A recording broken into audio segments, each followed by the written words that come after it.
To Marcus's question here, Oh boy. how does this game affect? We can take that one way or the other. Affect recruiting like this game year to year to year to year, but this game in 2022. Now there is not a direct correlation between game results and recruiting in the micro, We right? saw that just in the last week. Exactly. So like people will say sometimes like, oh, the Russell Athletic Bowl, that was the Mike Harley Bowl because he was in high school at the time and he was committed to West Virginia and Miami finally offered this kid who wanted to come to Miami forever. So like, the joke was, oh yeah, whoever wins the game is going to get the player. Like, yeah, I mean, that's like a narrative from the outside, but like, I mean, that was really pretty much already set. But yeah, it's not necessarily a direct correlation, but it can show growth. It can show be part of, and like the experience and everything, and you can recruit in various ways too. So you can say, hey, we're awesome. You can do the Alabama pitch. We're amazing. Come here, join all the amazing players. Let us continue to be amazing together. Or you can do what Mario Cristobal is clearly doing. Hey, we're not there yet. And we need you to join us to help us get there. And you can see that has happened with Cormani McClain because I sat here last week and was like, yep, there's zero chance that he's coming here. And on the Thursday evening, Cormani McClain, the number one defensive player in America in this class, the number 2 overall prospect in this class, did commit to Miami over local Florida. And Alabama, who just, if they're a finalist, they're always a threat. You know what I mean? But that was on the heels of losing to Duke. Sorry, was it Duke 2 weeks ago? Yeah, I think so. Yeah. It was on the heels of losing to Duke with all them turnovers and everything the next week. But then Cormani says, hey, Miami moved to front 2 months ago. Decision was made before that game. You know what I mean? So it's not necessarily a direct thing there. Miami did flip a Oklahoma commit also last weekend, the next day. I forget his name. But he's from Virginia. He's like 6'3", 220-ish. Going to start at safety, but I think he can move down into the box.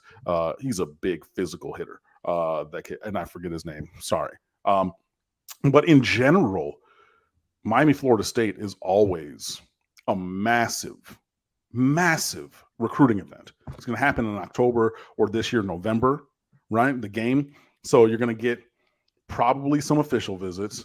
You're going to get tons of unofficial visits because players from all over the state want to be there, right? And this is why this rivalry game is at the forefront of rivalry games across the sport, right? Because people want to be there. Now, you're going to get some guys who go on an unofficial visit to get a free ticket to be at the game who, it's going to be in Miami, obviously, right?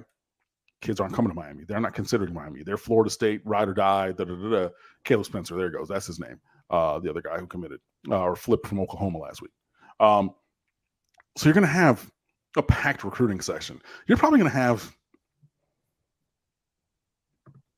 I would say, 70 or more blue chip players between the 23, 24, 25 classes there, plus a bunch of other dudes and their teammates and, things like that. I mean, it's going to be packed. And if it were in Doak Campbell, it would be the same thing. This is just a spotlight game for both teams in terms of recruiting, right? So Florida State, sorry.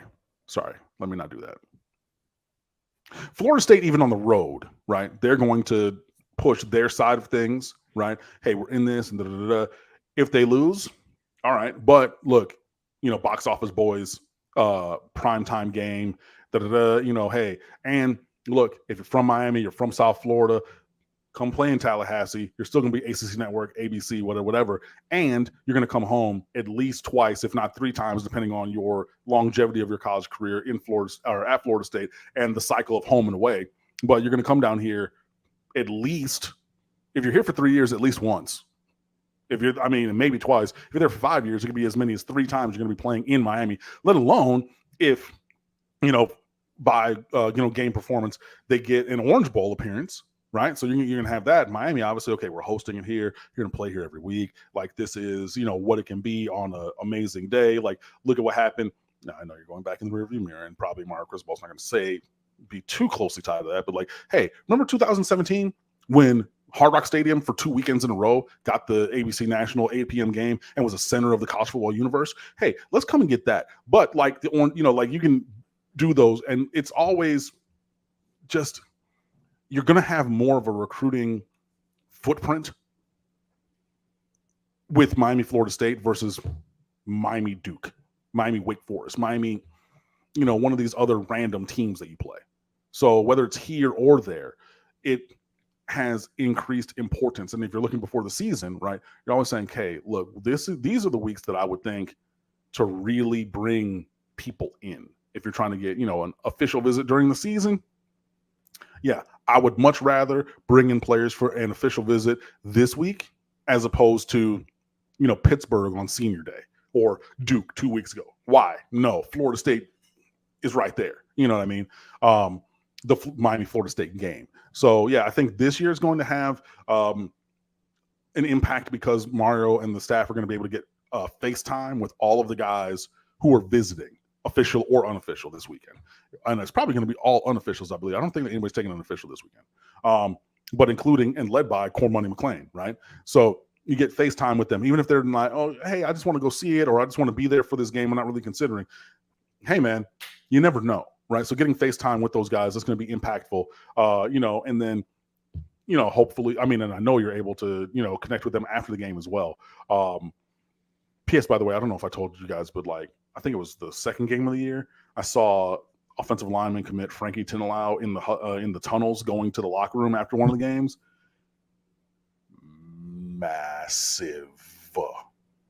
Massive. I mean, like, that is a big dude, man. Like, if he's listed at 6'7", 3.5, every bit of that.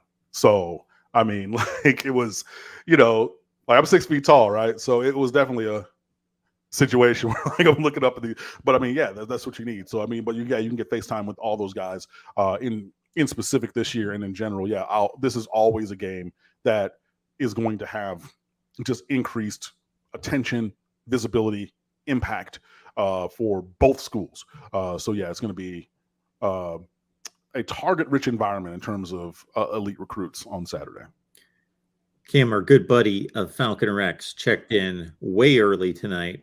Let's go, Falconer. And was just hitting us with comments and super chats, as he typically does. Bam, bam, bam.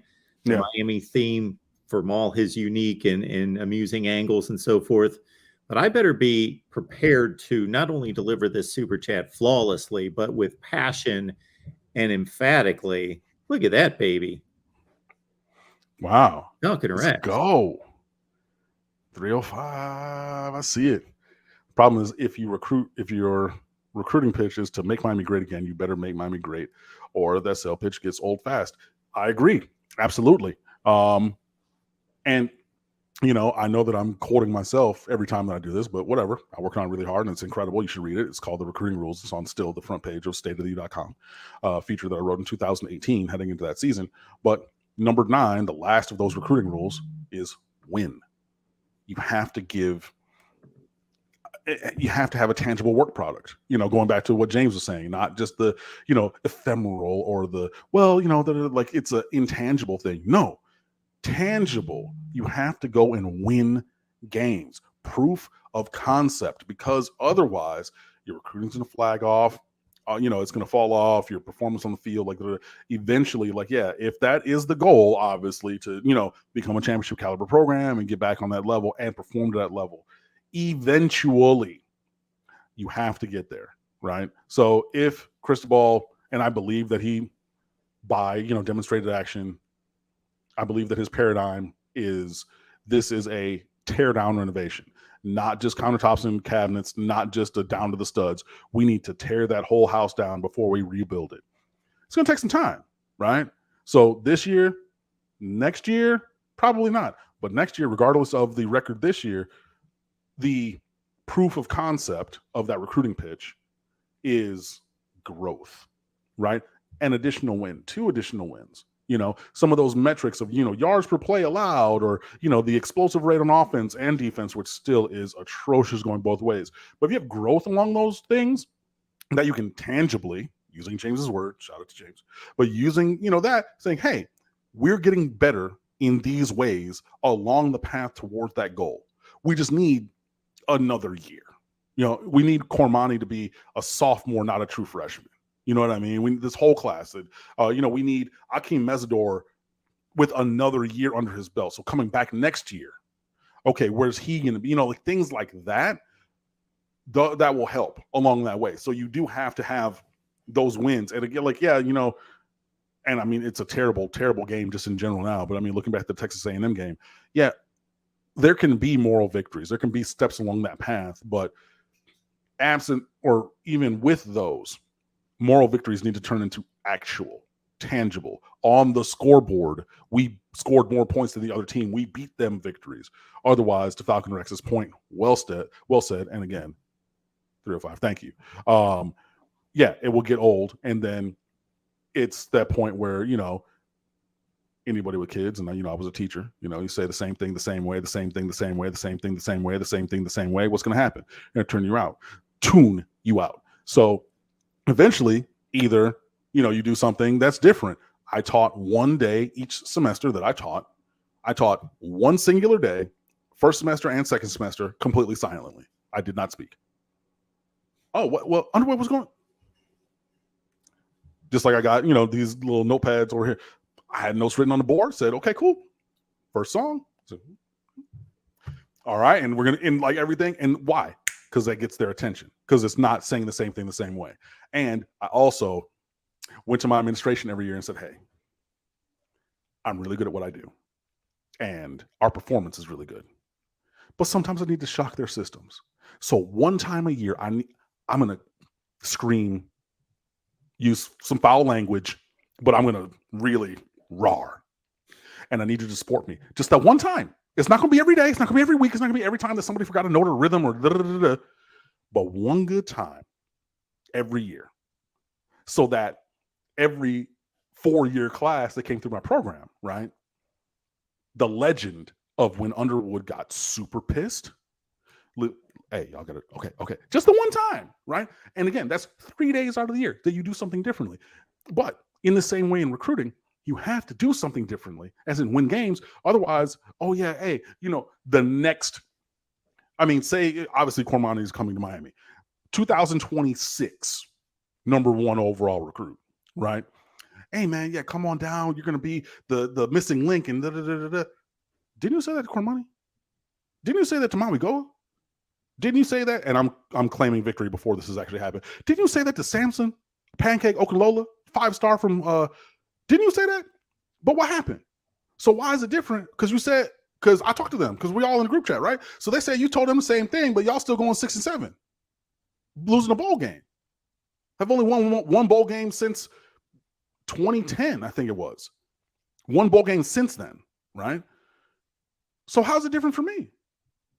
And I don't think that's authentic, right? Because you're just saying that to say that because I know I'm like that.